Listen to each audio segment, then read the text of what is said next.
And for that girl backstage, make it publicly clear, never mind who you thought I was, I'm Rick James, bitch.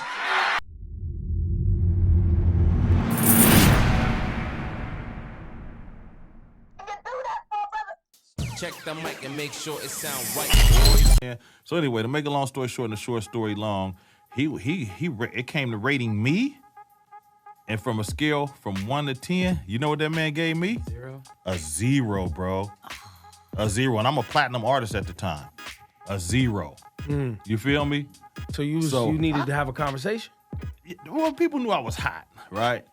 So, and my youngins, my little young hyenas, they so sneaky. I didn't even know that they was. I didn't even know on everything. I didn't even know dude had a concert in Sacramento. They called me like 11 at night.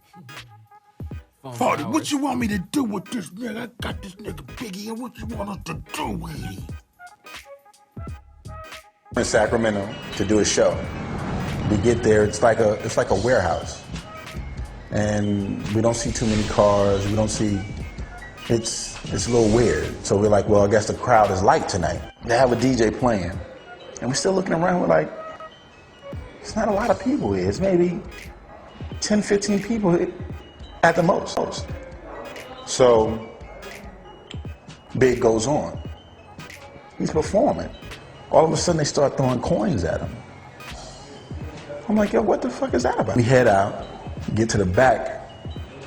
The limousine is there, but the driver's gone.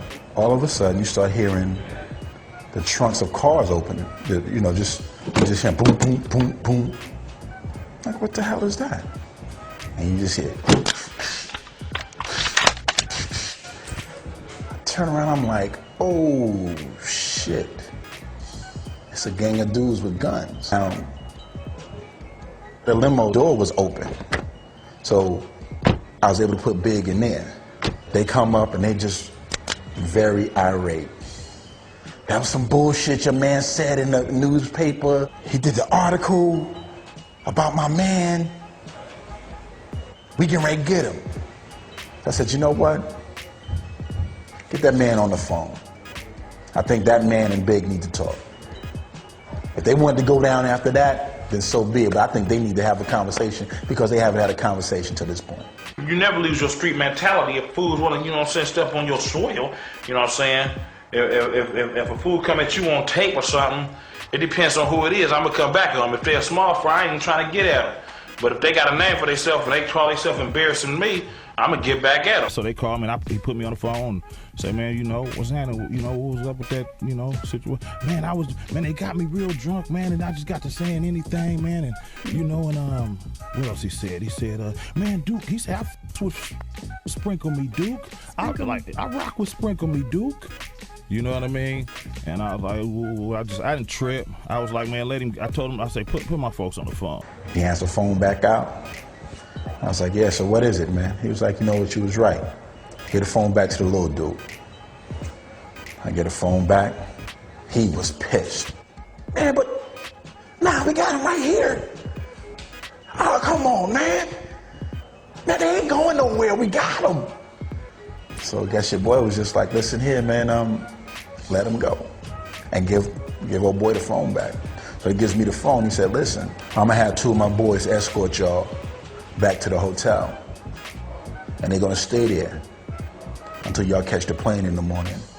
Because I don't know what any other knuckleheads is gonna do to you. Trying to, be on some dick riding shit or just trying to get in good graces or whatever, but I'm gonna hold you down till you leave my city. And he did that. He made sure we got out of there safely. And for both reasons, for the way that he got us there, because he booked the show himself to make sure he knew where we were gonna be and everything. So for the way that he got us, I respect him.